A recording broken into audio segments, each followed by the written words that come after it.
notamment de la production de porc. Les éleveurs français vont d'ailleurs manifester mardi. Rappelons que les Allemands produisent 27 millions de porcs chaque année, soit 2 fois plus que la France, et qu'ils emploient une main-d'œuvre bon marché, souvent étrangère, ce qui mécontente d'ailleurs les professionnels de l'Hexagone. Voyez le reportage en Basse-Saxe de Servan-Adron, Jean-François Drouillet et Serge Joux. C'est l'Union européenne qui a financé ce hall tout neuf. À l'intérieur, il n'y a pas un Allemand et surtout pas une personne qui soit payée plus de 4 € de l'heure. Matthias Brümmer est syndicaliste. Il est surnommé le pape de la viande en Allemagne. On a du mal à entrer dans les abattoirs.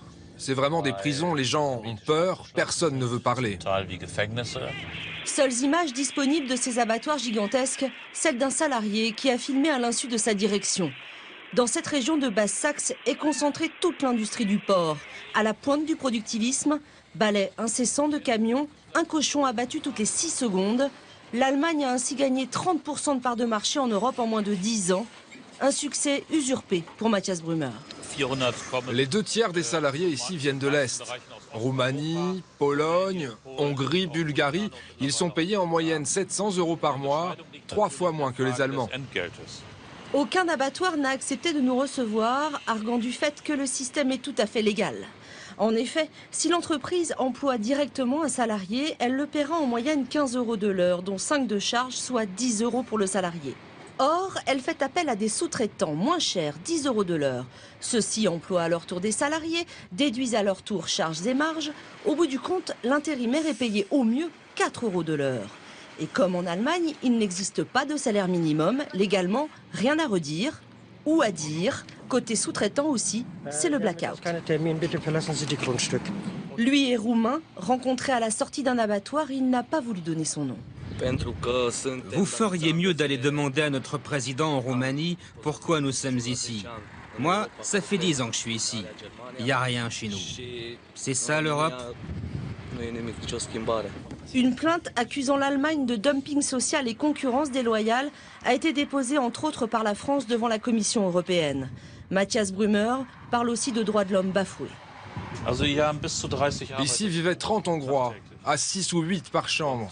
Ils payaient 200 € par mois chacun, soit 6 000 € pour ce taudis. Mal logés ou parqués comme ici dans des anciens camps militaires, Luminița Petrean, roumaine, travaille depuis 4 ans en Allemagne avec son mari. Elle vient de perdre son emploi suite à un arrêt maladie de 2 petites semaines. Pour elle, pour mes enfants, je ne veux pas rentrer au pays. On gagne ici 3 fois plus qu'en Roumanie. On a fait notre vie ici.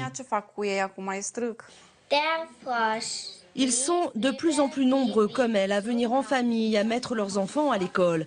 Thorsten Schieffer est allemand et son association se bat aujourd'hui pour faire une place à ces étrangers. Pas plus de 2 par chambre. Il récolte aujourd'hui des fonds pour construire un foyer.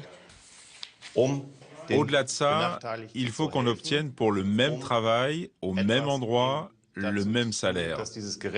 Un salaire minimum décent. On ne peut pas continuer à regarder et laisser faire.